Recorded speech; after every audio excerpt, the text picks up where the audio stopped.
Le 4 avril 2020 nous quittait l'écrivain Marcel Moreau, né en Belgique, à Boussu, le 16 avril 1933.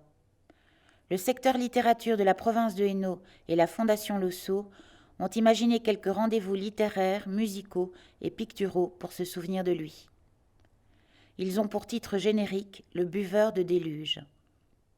Ce titre devait être celui d'un livre que Marcel n'a pas eu le temps d'écrire.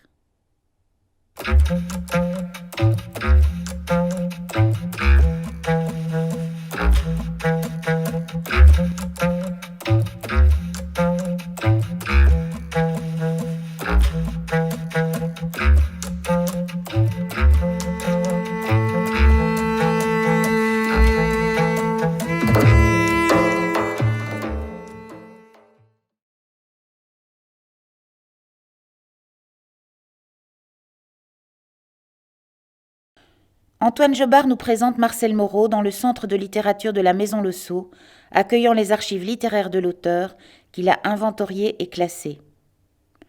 Ayant consacré sa thèse de doctorat à Paris 4 la Sorbonne à l'œuvre de Moreau, il est aussi l'un des fondateurs de la revue de sabotage littéraire et maison d'édition Le Sabot.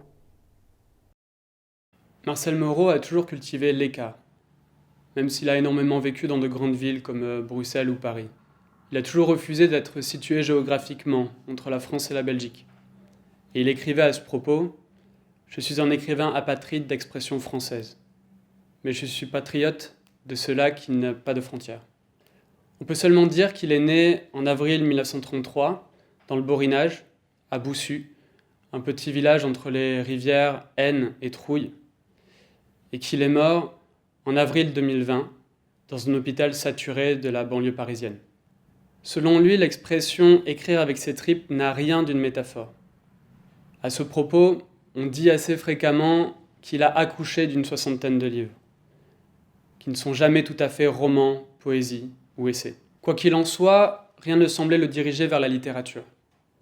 Son père, qui était couvreur, fait une chute et meurt, ce qui va le pousser sur le chemin de l'usine alors qu'il a seulement 14 ans.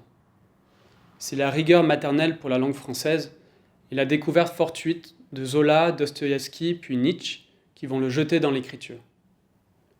Son tout premier roman, Quinte, est publié en 1962 et va tout de suite lui donner une réputation sulfureuse.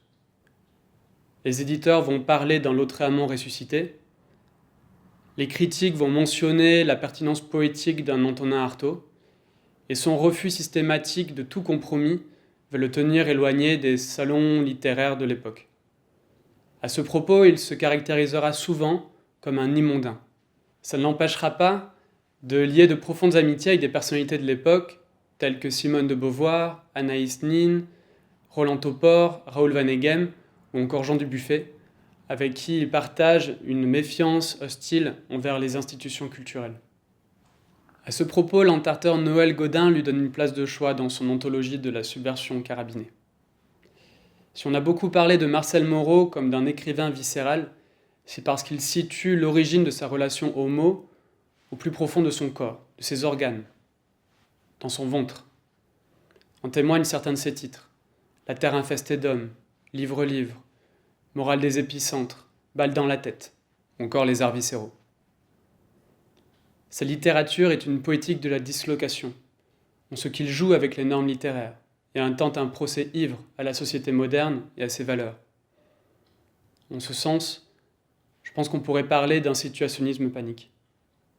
Victor Hugo a affirmé que le mot est un être vivant, plus puissant que celui qui l'emploie. Toute l'œuvre de Marcel Moreau en fait l'illustration. Elle révèle les capacités organiques, rythmiques et violentes de la langue. Lorsque le langage semble être en perte de sens, sa beauté de toutes parts, Marcel Moreau propose de se le réapproprier, l'explorer. Il nous invite à nous saisir de ces possibilités de révolte, d'invention, de compréhension de soi et du monde. Il incite le lecteur à devenir acteur, à participer à cette fête poétique et vivante qui voudrait se débarrasser du dogme sous toutes ses formes. La création littéraire doit être sabotage de ce qui est. Conçue autrement, elle est complice de l'ordre établi, c'est-à-dire d'un principe de rétrécissement de l'homme et d'un facteur de laideur universelle. et une simple présence physique, sans création, atteint au sabotage si elle met le prix. De toute manière, nous ne sommes en libération que comme saboteurs. C'est comme saboteurs que nous nous réalisons, que nous allons nous libérer, le plus mystérieusement du monde. Le saboteur détruit. Le sabotage esthétique, à l'endroit où il a détruit, dresse aussitôt la beauté qui servit à détruire. Le saboteur esthétique dit « Aujourd'hui, il n'y a plus rien de grand à construire, et il y a beaucoup d'inepties à détruire. » Et pourtant on construit. Pour la première fois dans l'histoire des œuvres, il est plus innocent pour les destructeurs de détruire que pour les constructeurs de construire. À notre époque, toute construction nouvelle est solidaire des constructions qu'il faudrait détruire. Toute création sans sabotage ajoute à l'insigne médiocrité de ce qui s'est créé pour rien.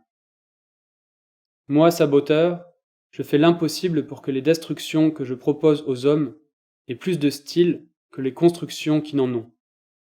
Ainsi parle le saboteur. L'homme qui, souverainement, a décidé de se libérer en réponse à ceux qui lui reprochent de ne savoir que détruire. À sa suite, je dirais qu'il nous appartient de détruire si nous ne voulons pas être détruits à notre tour. Ceux qui refusent de détruire offrent tout l'homme en sacrifice à ceux qui le réduisent. Le mouvement destructeur est conservateur de l'essence humaine. C'est une exubérance tragique au service d'une valeur éternelle. Le sabotable est partout. Il veut le rabougrissement de l'homme. Il veut sa peau, son âme, son impulsion merveilleuse et terrible. Il veut la réduction de l'homme en chose. Plus que la subversion, le sabotage est d'une efficace sans exemple. La subversion implique une rupture, à laquelle le saboteur ne se résigne que malaisément. La subversion peut déporter l'homme trop loin, hors de la loi qu'il est, l'en exclure. Le saboteur colle à l'objet de sa haine.